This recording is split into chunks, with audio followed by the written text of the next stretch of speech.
भगवान श्री कृष्ण को नमस्कार करते हुए आप सभी का अनंत एकेडमी ऑफ मैथमेटिक्स में स्वागत है। आज हम करेंगे triangle inequality chapter 10 inner product space linear algebra जो आपकी बुक है उससे बहुत इंपॉर्टेंट है। साथ में एक रिमार्क भी करेंगे इसके बाद वाला। अभी इस थ्योरम को देखिए, let v be an inner product space then norm of u plus v is less than equal to norm of u plus norm of v. ये हमें वेरीफाई करना है। तो सबसे पहले तो देखिए इसमें इन्होंने क्या किया हुआ है। सबसे पहले तो स्केयरिंग किया हुआ है, जैसे कि u प्लस वी की नॉर्म का स्केयर का मतलब है u प्लस वी को दो बार लिख दो, u plus v comma u plus v. फिर प्रोडक्ट की जो प्रॉपर्टी है उसका हम यूज़ करेंगे। पहले तो क्या करोगे, इस u के साथ u प्लस वी लिख दोगे, फिर प्लस का साइन, फिर v के साथ u प्लस वी लिख दोगे।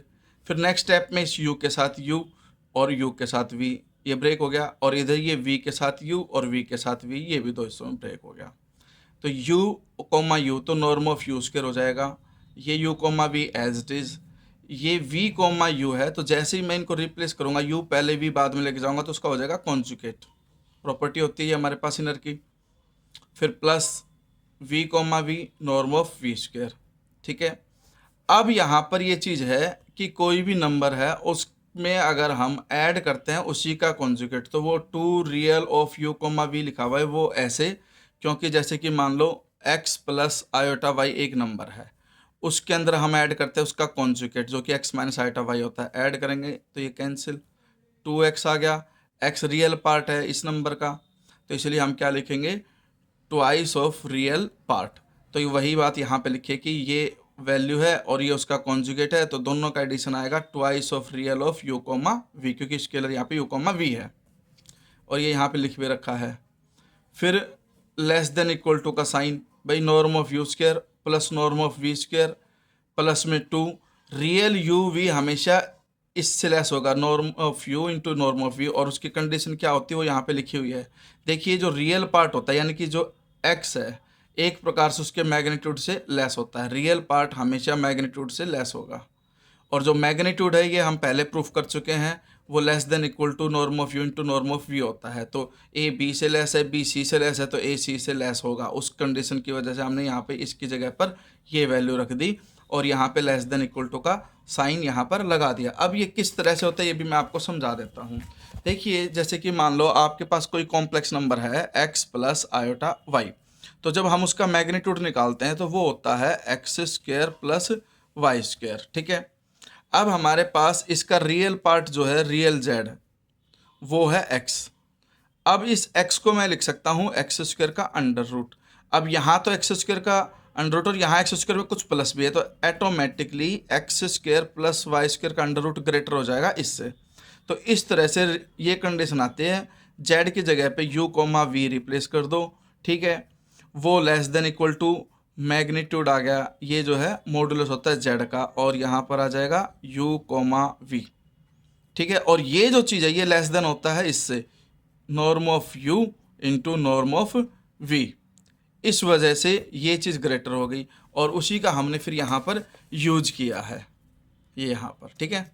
अब ये a square plus b square plus 2ab, तो a प्लस बी का होल स्क्र होगा। और ध्यान रखना ये वाली वैल्यू इससे लेस होती है, इसीलिए जो ये इक्वल का साइन है लेस देन इक्वल में कन्वर्ट हो गया। अब ये वैल्यू इसके इक्वल होती है, तो इसीलिए यहाँ पर ध्यान रखना ये जो इक्वल का साइन आया ये इसके लिए आया है, उसके लिए तो अभी भी जो लेफ्ट में u प्लस वी का होल स्क्र है उसके लिए अभी भी लेस देन इक्वल ही काउंट किया जाएगा। तो ये होल स्क्र हो गया। फिर ये कंडीशन आ गई u प्लस वी की नॉर्म का square less than equal to norm of u plus norm of v का square taking square root both side, तो ये कंडीशन बन गई which is the triangle inequality. ठीक है। अब यहाँ पर कुछ बेसिक बातें जो आपको याद होनी चाहिए, तो ये कि ये जो कंडीशन है उसको हम कहेंगे ट्रायंगल इनइक्वालिटी। और जो u प्लस वी है यानी कि sum of lengths of two sides of triangle, और u प्लस वी के नॉर्म का मतलब है lengths of third side of triangle हुज ना shows that sum of two sides of a triangle is greater than the third side। ठीक है।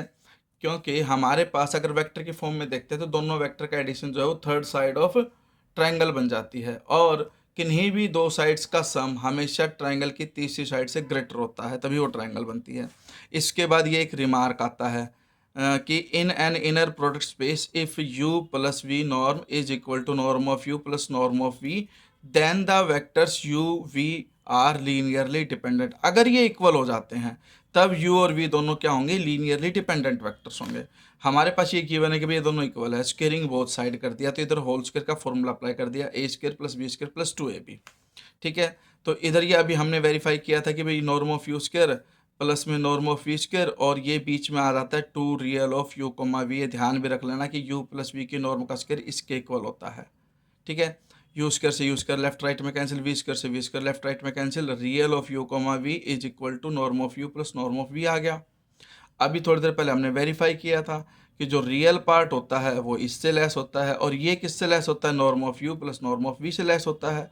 तो ये कंडीशन बन गई आपके पास कि भाई जो ये है आपके पास रियल इसके इक्वल आ गया, ये वाली जो वैल्यू है वो less than equal to mod of u comma v आ गई, और जो norm of u comma norm of v greater than equal to होता है यू कोमा वी की नॉर्म से। स्क्वायर्स इनइक्वलिटी में मैंने कराया था, तो ये एक बार लेस देन इक्वल हो रखा है और ये एक बार ग्रेटर देन इक्वल हो रखा है, इसलिए कंडीशन क्या आएगी, दोनों क्या होंगे, इक्वल। ये दोनों इक्वल हो गए, तो v which shows that vector u and v are linearly dependent, और इसका मतलब है कि यू और वी दोनों डिपेंडेंट है। As only then the squares inequality becomes an equality, और इस केस में हमारे पास जो स्क्वायर्स इनइक्वलिटी है लेस देन इक्वल का साइन इक्वलिटी में कन्वर्ट हो जाएगा। लेकिन इसका कन्वर्टिव नहीं होता कि अगर मान लो आपके पास u और v आपके पास क्या हो, लीनियरली डिपेंडेंट हो, तो ज़रूरी नहीं कि वो इक्वलिटी को सेटिस्फाई करें।